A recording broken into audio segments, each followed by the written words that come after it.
Okay,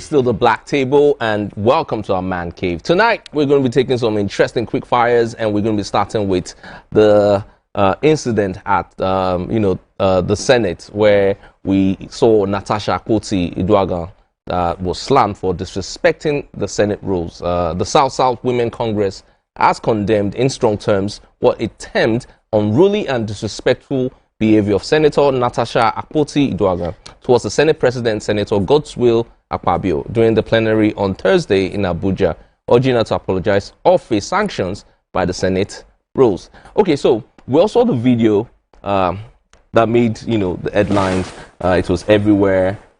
We saw her trying to, do a reading, and there was a lot of uproar.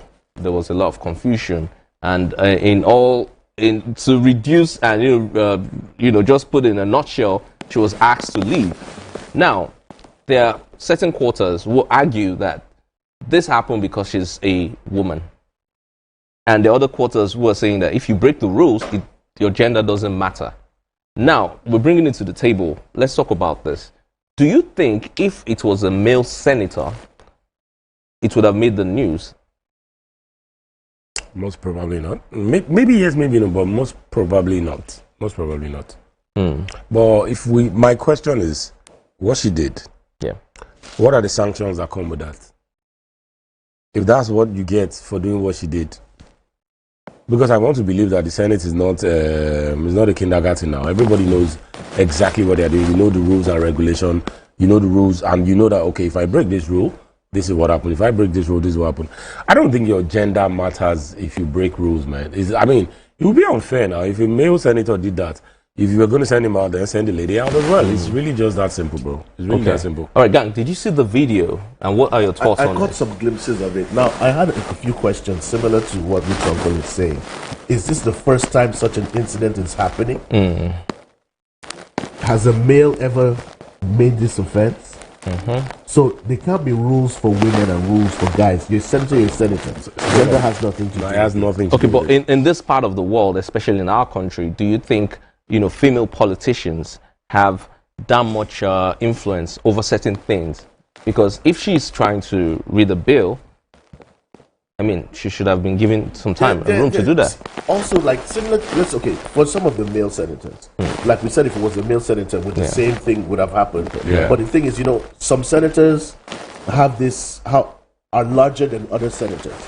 There's some, I don't want to mention any names, but there's some senators that stand out in comparison to other senators that are more controversial, more outspoken. Do you understand? If they had committed such and they were asked to leave the House, leave the sitting at that time, it would have been a big deal as well. Yeah. But if it was just a regular guy that nobody really knows much about, maybe it wouldn't have been a big deal. True. So it almost seems as if there's more to this that's not really about the rules per se. And it's almost as if she has something against the Senate President himself. I think it was obvious she wanted to prove a point. It was very obvious she wanted to prove a point. So it's more about, it's not just the rules that they're saying she broke now. It seems there is something that is between her and the Senate President that makes him on his own also feel like she is a pain. You understand? But so the thing is, there are rules and there are rules. Rules don't care about your gender. You mess up, you collect. Now, there's in a statement issued and signed by the leader of the group, Mrs. Roli Akpo-Midaye, in Warri on Friday, stated that the action of the Senate, who disregarded the seating arrangements put in place at the Red Chambers, was disappointing and not representing of the ideals of Nigerian women. And now this is why this conversation is holding, because is it about the fact that she's a woman or she's a senator? How many female senators do you have in that National Assembly? I don't think they're up to 5. So what was the conversation? It's like, so, and I think one of the things that we do a lot in this country is we know how to major in minors. Like, we take the small things and then we amplify them. Look, it's not so hard. you don't cross this line. You cross the line. This is what will happen to you. Move on. It's not that hard. It's not that hard. So let's. It's not that hard.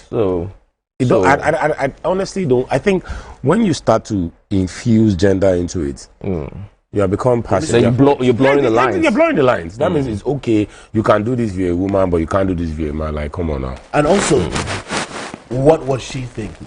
What was her thought process? What I am about to do, these rules that I am about to break, what did she anticipate? Well, in the video, she clearly stated that, the Senate president on multiple occasions has tried to silence her. And that's their personal beef. Yeah, we're not paying. This is politics, right? No, bro. We're not Nigerians. We're not funding you to go there and be settling personal scores now. That's not your job. If the Senate president has been trying to silence you, that's between you and him. Find a way to trash it out. Don't do it on our time. Don't do it on our bill. Like taxpayers' money. Let's be realistic now. Because she has actually fueled the fire and given him the ammunition by breaking rules and allowing him as the Senate president and in all honesty, to enforce this. And in all honesty, if I was the Senate president, I would have done exactly what he did. You have no choice. You have no choice, because if you let that slide, you can't correct any other person for doing the same thing because you let it slide when she did it. Okay. It's really just and you can't even let it slide because she's a female. You can't. You shouldn't. Okay. All right. We'll move on to the next one. But before we do that, we take a quick break. It's still the Black Table, the ultimate men's guide. We'll see you in a bit.